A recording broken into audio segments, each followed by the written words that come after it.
প্রিয় ছাত্রছাত্রীরা, আশা করি তোমরা সবাই ভালো আছো। তাহলে আজকে আমরা নেক্সট টপিকে যাই। ভিডিও ডেসক্রিপশানে দেওয়া আছে সব, আজকে আমরা কী কী পড়বো সেগুলো একটু দেখে নিও। তো প্রথম টপিকে যাওয়া যাক। আচ্ছা, যাওয়ার আগে আরেকটা জিনিস বলে রাখি, হয়তো ভিডিওর টাইটেলেই দেওয়া আছে আজকে কী পড়বো, সেটা হচ্ছে second law of thermodynamics, irreversible process, reversible process. আজকের ভিডিওটা শর্ট হবে এবং আমাদের মাথায় যে কনফিউশনগুলো থাকে সেগুলো ক্লিয়ার হবে। আমি বেশি অযথা লেন্দি করতে চাচ্ছি না, জিনিসটা এতটা ভাষা দিয়েও আমি বলতে চাই না, যাতে খুব ইন শর্ট এবং মেন পয়েন্ট যেগুলো ইন ব্রিফ আমি সেটাকে কনভে করতে চাই, অর্থাৎ তোমাদের কাছে তুলে ধরতে চাই।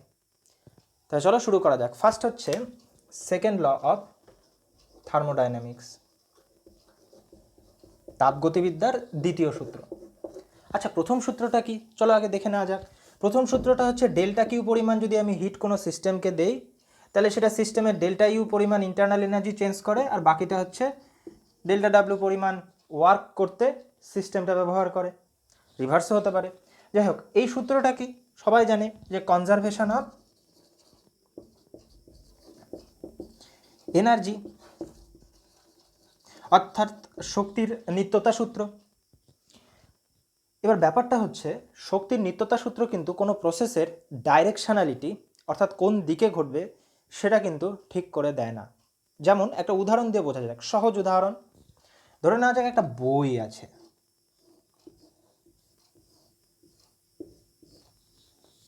আছে, বইটা ভূপৃষ্ঠ থেকে বা টেবিল থেকে এই উচ্চতায় আছে। এবার তাকে আমি ছেড়ে দিলাম, সেটা কি করবে? স্বাভাবিকভাবে টেবিলের উপরে পড়বে। কিন্তু এরকম কি কখনো দেখা গেছে যে বইটা অটোমেটিক উপরে চলে গেছে, আবার এই উচ্চতায় ব্যাক করে চলে গেছে? অর্থাৎ ফরওয়ার্ড দিকটা কি, বা ফরওয়ার্ড রিয়াকশানটা কি, বা ফরওয়ার্ড প্রসেসটা কি? এক্ষেত্রে বইটা এই উচ্চতা থেকে ভূপৃষ্ঠের উপর পড়া। ব্যাকওয়ার্ড প্রসেসটা কি, বা রিভার্স প্রসেসটা কি? বইটা ভূপৃষ্ঠ থেকে আবার এই উচ্চতায় চলে যাওয়া। দুটোই তো প্রসেস, একটা ফরওয়ার্ড একটা ব্যাকওয়ার্ড প্রসেস, কিন্তু একটা ঘটছে আর একটা ঘটছে না। এবার আমরা শক্তির নিত্যতা সূত্র দিয়ে জিনিসটাকে ব্যাখ্যা করি। আচ্ছা, এই উচ্চতায় আছে ভূপৃষ্ঠ থেকে, আমি ধরে নিচ্ছি টেবিল টপ বা টেবিলের মাথাটা গ্র্যাভিটেশনাল পোটেনশিয়াল হচ্ছে 0, ধরতেই পারি। আমি আমার রেফারেন্স পয়েন্টকে আমি ঠিক করতেই পারি পোটেনশিয়াল এনার্জি কোথায় হবে। আমি ধরে নিচ্ছি gravitational potential, one dimensional gravitational potential এখানে 0। তাহলে এই উচ্চতায় থাকার জন্য তার মধ্যে গ্র্যাভিটেশনাল পোটেনশিয়াল কত? mgh, যেখানে m বইয়ের ভর, জি হচ্ছে সেই স্থানের গ্র্যাভিটেশনাল অ্যাক্সেলারেশন। ক্লিয়ার? তাহলে এই উচ্চতায় থাকার জন্য mgh আছে। শক্তির নিত্যতা সূত্র অনুযায়ী আমি যদি তাকে ছেড়ে দিই, mgh কমবে, পোটেনশিয়াল এনার্জি কমবে, কাইনেটিক এনার্জি বাড়বে, অর্থাৎ তার ভেলোসিটি বাড়বে। আস্তে আস্তে যত তার ভেলোসিটি বাড়বে তার পোটেনশিয়াল এনার্জি কমবে, অর্থাৎ স্ট্যাটিক পোটেনশিয়াল এনার্জি বা গ্র্যাভিটেশনাল পোটেনশিয়াল এনার্জি কমবে, এবং টেবিলটাকে ছোঁয়ার ঠিক আগের মুহূর্তে ভেলোসিটি সর্বোচ্চ হবে, কাইনেটিক এনার্জি সর্বোচ্চ হবে, পোটেনশিয়াল এনার্জি 0 হবে। এবার যখন ও গ্রাউন্ডে পৌঁছে গেল বা ভিএক্স ইকুয়াস টু 0-তে পৌঁছে গেল, তখন কিন্তু ওর সম্পূর্ণ এনার্জিটা 0 হলো। তার মানে কি, ওর পোটেনশিয়াল এনার্জি থেকে কাইনেটিক এনার্জিতে ট্রান্সফর্ম হলো। আচ্ছা, এবার রিভার্সটা দেখি। রিভার্সটা হচ্ছে, আচ্ছা এই যে mgh পোটেনশিয়াল এনার্জিটা গেল কোথায়? 0 যে হলো, এটা গেল কোথায়? এটা গেল হচ্ছে টেবিলটার উপরে যখন বইটা পড়বে তখন কিন্তু কিছু পরিমাণ শব্দ উৎপন্ন হয়, তার মানে সেটা শব্দ শক্তিতে ট্রান্সফর্ম হলো।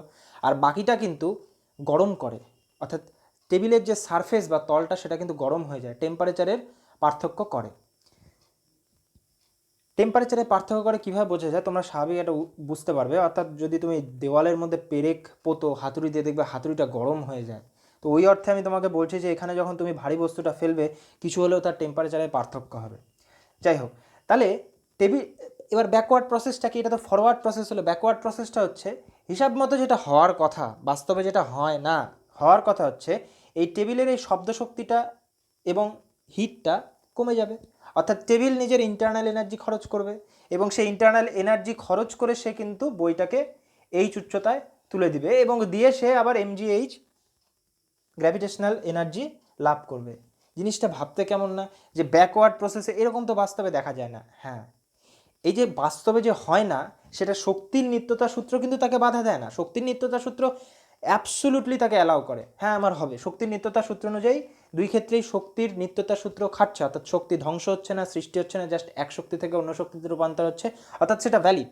কিন্তু সেকেন্ড ল থার্মোডাইনামিক্সের এই সেকেন্ড ল এটা লিমিটেশন করে যে ফরওয়ার্ড প্রসেস শক্তির নিত্যতা সূত্র অনুযায়ী হবে, কিন্তু ব্যাকওয়ার্ড প্রসেস শক্তির নিত্যতা সূত্র অনুযায়ী হওয়ার কথা হলেও হবে না প্রকৃতিতে।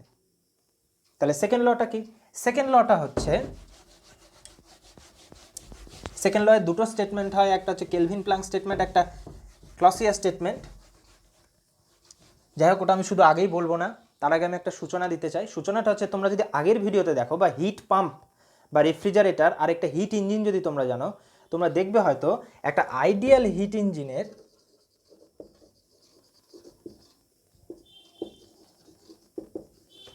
এফিসিয়েন্সি কত হয়?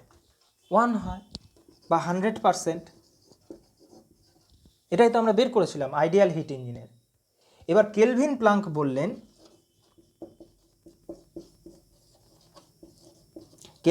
বললেন, যে না, যদি এটা আইডিয়াল ইঞ্জিন না হয়ে বাস্তবে কোনো প্র্যাকটিক্যাল ইঞ্জিন হতো, প্র্যাকটিক্যাল হিট ইঞ্জিন হতো, তাহলে এটার এফিসিয়েন্সিও কোনো দিন 100% হতো না। এটাই হচ্ছে কেলভিন প্লাঙ্কের সেকেন্ড ল অফ থার্মোডাইনামিক্সের স্টেটমেন্ট। হ্যাঁ, এতটাই সহজ। তাহলে এর স্টেটমেন্টটা ফর্মালি কীভাবে বলা হয় বা তারা কীভাবে বলেছিলেন?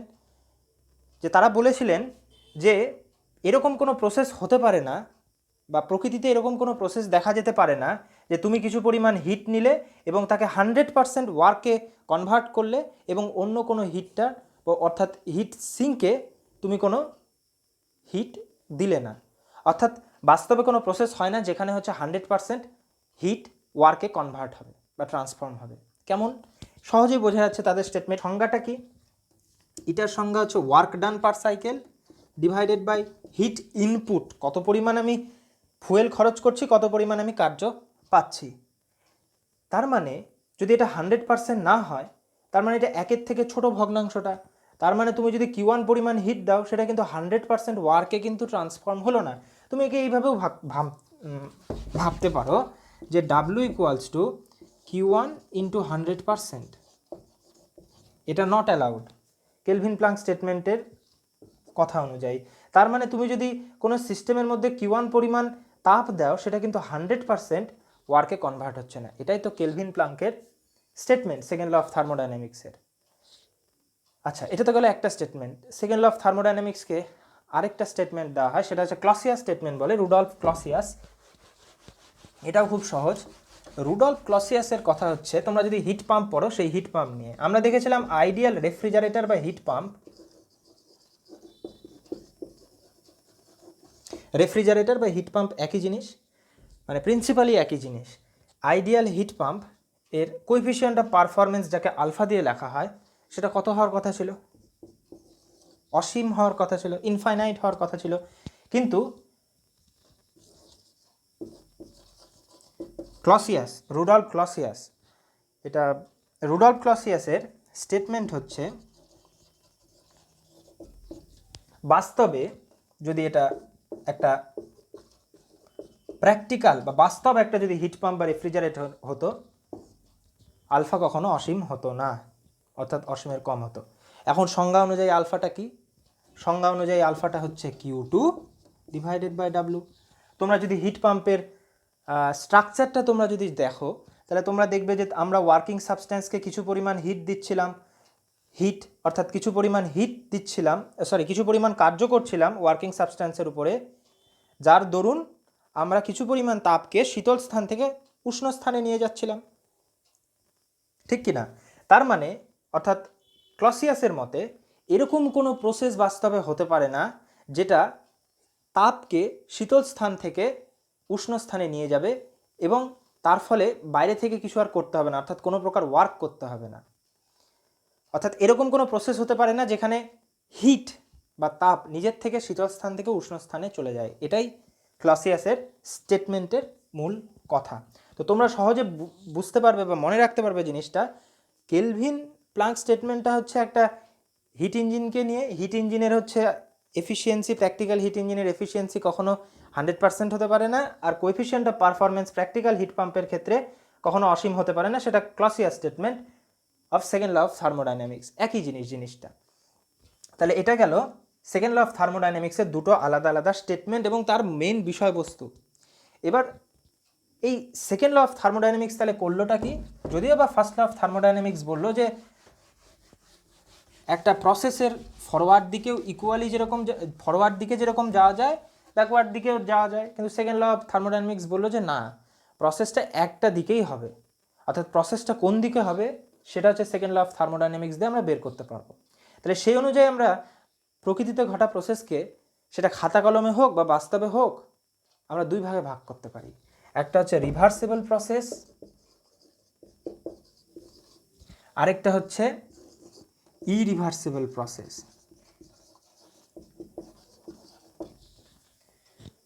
প্রত্যাবর্তক অপ্রত্যাবর্তক প্রক্রিয়া বা ক্রিয়া, যাই হোক ইংলিশে বলি রিভার্সিবল অ্যান্ড ইরিভার্সিবল প্রসেস। তাহলে রিভার্সিবল প্রসেসটা হচ্ছে, এবার আমরা অ্যাবস্ট্রাক্ট স্টেটে কথা বলবো। আমরা কোনো একটা থার্মোডাইনামিক সিস্টেমকে নিচ্ছি, সেটা যে কোনো সিস্টেম হতে পারে, সিস্টেমটাকে আমি ইনিশিয়াল স্টেট থেকে ফাইনাল স্টেটে নিয়ে গেলাম, এটা হচ্ছে ফরওয়ার্ড প্রসেস। ঠিক একইভাবে রিভার্সিবল প্রসেস, সেই প্রসেসটা হবে যদি সেটাকে আমি ফাইনাল স্টেট থেকে ইনিশিয়াল স্টেটে নিয়ে যেতে পারি। অর্থাৎ সাইক্লিক একটা প্রসেসের মাধ্যমে আমি সিস্টেম আর পরিবেশের মধ্যে কোনো প্রকার স্টেটের পার্থক্য অর্থাৎ ইনিশিয়াল স্টেট থেকে আমি ফাইনাল স্টেটে গেলে ফাইনাল স্টেট থেকে আমি আমার ইনিশিয়াল স্টেটে ব্যাক করে আসতে পারবো। অর্থাৎ প্রসেসের আগে যেরকম ছিল ঠিক সেরকম অবস্থায় আমি ফিরে আসতে পারবো, সেটা হচ্ছে রিভার্সিবল প্রসেস। আর ইরিভার্সিবল প্রসেস হচ্ছে যে না, আমি ফরওয়ার্ড দিকে যেতে পারলেও ব্যাকওয়ার্ড দিকে আসতে পারবো না। অর্থাৎ আমি ইনিশিয়াল স্টেট থেকে ফাইনাল স্টেটে যাবো ঠিকই, কিন্তু আমি ফাইনাল স্টেট থেকে ইনিশিয়াল স্টেটে ফিরে আসতে পারবো না কোনো ফাইনাইট স্টেটে, বা যদি ফিরে আসিও তাহলেও অর্থাৎ আসতেই পারবো না, বাস্তবে আসতেই পারবো না, কারণ সিস্টেমের একটা প্রপার্টি চেঞ্জ হবে। সেই প্রপার্টিটা হচ্ছে সেকেন্ড ল অফ থার্মোডাইনামিক্স থেকে পাওয়া যায়, এন্ট্রপি চেঞ্জ হবে সিস্টেমে। বাকি অন্যান্য প্রপার্টি আমি যতই কনস্ট্যান্ট রাখি না কেন, একটা প্রপার্টি চেঞ্জ হবে যার ফলে সিস্টেমটা তার ইনিশিয়াল স্টেটে আসতে পারবে না। এটাই হচ্ছে তোমার ইরিভার্সিবল প্রসেস। অর্থাৎ ইনিশিয়াল স্টেট থেকে ফাইনাল স্টেটে যাবো, ফাইনাল স্টেট থেকে ইনিশিয়াল স্টেটে আসতে পারবো না। তাহলে ইরিভার্সিবিলিটির উদাহরণ দেখি, অর্থাৎ ইরিভার্সিবল প্রসেস এর কিছু উদাহরণ। বেশিরভাগ প্রসেসই ইরিভার্সিবল প্রসেস। যেমন উদাহরণস্বরূপ, তুমি একটা পাত্রকে, লোহার পাত্রকে তুমি তাপ দিচ্ছ, ভালো কথা। তাহলে যেখানে তাপ পাচ্ছিল, যদি এটা একটা বেশ ফ্লাক্স টাইপের হয়, অর্থাৎ যে স্থানে তাপ পাচ্ছিল সেই স্থানের উষ্ণতা কিন্তু এইরকম স্থানের উষ্ণতার থেকে কিন্তু বেশি হবে। এবার আমি এই হিট সোর্সকে সরিয়ে দিচ্ছি, কিছু সময় পর কি হবে, কিছু সময় পর সেই তাপটা পুরো বস্তুর মধ্যে ছড়িয়ে যাবে, অর্থাৎ একটা ফাইনাল টেম্পারেচার টিতে আসবে। তার মানে পুরো টেম্পারেচারটা তখন টি কেলভিন হয়ে গেল। কিন্তু এরকম কি কোনো প্রসেস দেখা যায় প্রকৃতিতে যেটা হচ্ছে যে না, আবার ব্যাকওয়ার্ড প্রসেস, অর্থাৎ সে টেম্পারেচারটা ইউনিফর্ম যে টেম্পারেচার ছিল সে টেম্পারেচার না হয়ে ব্যাক করে আগে টি2তে গেল, এবার আস্তে আস্তে আস্তে আস্তে আস্তে আস্তে পটটা ঠান্ডা হতে হতে এই নিচের স্থানে শুধু গরমটা হলো, অর্থাৎ টেম্পারেচারটার যে ডিস্ট্রিবিউশন হয়েছিল সেই ডিস্ট্রিবিউশনটা আবার ব্যাক করে আবার ইনিশিয়াল স্টেট, অর্থাৎ এখানকার যে টেম্পারেচার টি1 ছিল এবং বাকি অংশের টেম্পারেচার টি2 ছিল, এরকম স্টেটে বা এরকম অবস্থায় কি এই পাত্রটা আসতে পারবে? কখনোই হতে পারে না। তো এইটা হচ্ছে একটা ইরিভার্সিবল প্রসেস। এবার ব্যাপারটা হচ্ছে ইরিভার্সিবিলিটি। এই ইরিভার্সিবিলিটি হচ্ছে একটা রুল, কোনো মানে কি বলবো, এটা তোমার হচ্ছে কোনো এক্সেপশন না যে এরকম কোনো প্রকৃতিতে প্রসেস পাওয়া যায় যেখানে হচ্ছে একটা ইরিভার্সিবল প্রসেস আছে, যে না ওরকম না, এটা হচ্ছে একটা রুল, জাস্ট স্ট্রেইট অ্যাওয়ে একটা রুল নেচার হচ্ছে বিভিন্ন প্রসেসের উপরে বসিয়ে দিয়েছে। তো ইরিভার্সিবিলিটির কজটা কি? ইরিভার্সিবল প্রসেস, প্রত্যেকটা প্রসেসই ইরিভার্সিবল প্রসেস মানলাম, কিন্তু প্রবলেমটা যেটা হয় বা ভ্যালিড প্রশ্ন যেটা, তাহলে আমার কোনো একটা প্রসেসকে ইরিভার্সিবল ছিল, সেই ইরিভার্সিবল প্রসেসকে আমি রিভার্সিবল করতে গেলে আমাদের কি করতে হবে, বা কেনই বা করা যাচ্ছে না, why, what is the reason, what is the reason of irreversibility of any thermodynamic process. অর্থাৎ যে কোনো থার্মোডাইনামিক ট্রান্সফরমেশন আমি দিচ্ছি সিস্টেমের মধ্যে, সেটা ইরিভার্সিবল যে হচ্ছে সেটা কেন হচ্ছে, সেটা কারণ হচ্ছে দুটো কারণ। একটা হচ্ছে সিস্টেমের মধ্যে ডিসিপেটিভ ফোর্স, অর্থাৎ সিস্টেম প্লাস সারাউন্ডিংয়ের মধ্যে বিভিন্ন রকমের ডিসিপেটিভ ফোর্স বা ফ্রিকশনাল ফোর্স আছে। তাই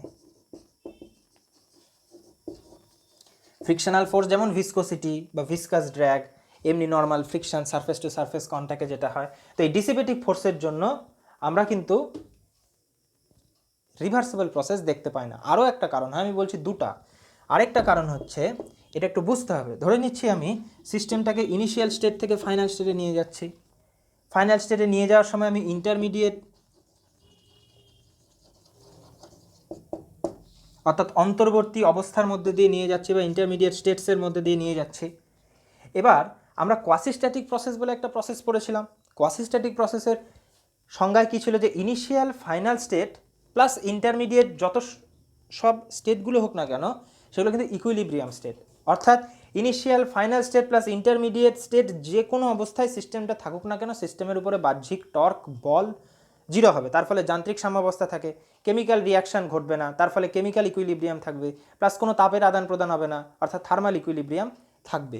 কিন্তু বাস্তবে যেটা হয়, এই কোয়াসিস্ট্যাটিক প্রসেস কিন্তু দেখা যায় না। অর্থাৎ তুমি যদি শুরুও করো ইনিশিয়াল স্টেট অর্থাৎ প্রাথমিক অবস্থাটা হচ্ছে সাম্যাবস্থায় অর্থাৎ ইকুইলিব্রিয়াম থার্মোডাইনামিক স্টেট যদি হয়, ফাইনাল স্টেটে যদি ইকুইলিব্রিয়াম স্টেট হয়, ইন্টারমিডিয়েট স্টেটগুলো হচ্ছে নন ইকুইলিব্রিয়াম স্টেট হবে। অর্থাৎ তুমি সিস্টেমটাকে যে প্রসেসের মধ্যে দিয়ে নিয়ে যাচ্ছ বা যে সমস্ত ইন্টারমিডিয়েট স্টেটের মধ্যে দিয়ে নিয়ে যাচ্ছ, সে সমস্ত স্টেটগুলিতে যাওয়ার সময় সিস্টেমের মধ্যে কিন্তু সাম্যাবস্থা বজায় থাকে না। অর্থাৎ সিস্টেমটা কিন্তু কোয়াসিস্ট্যাটিক প্রসেসের মধ্যে দিয়ে যায় না, যেটা আমরা প্রথম দিকেই জেনেছিলাম।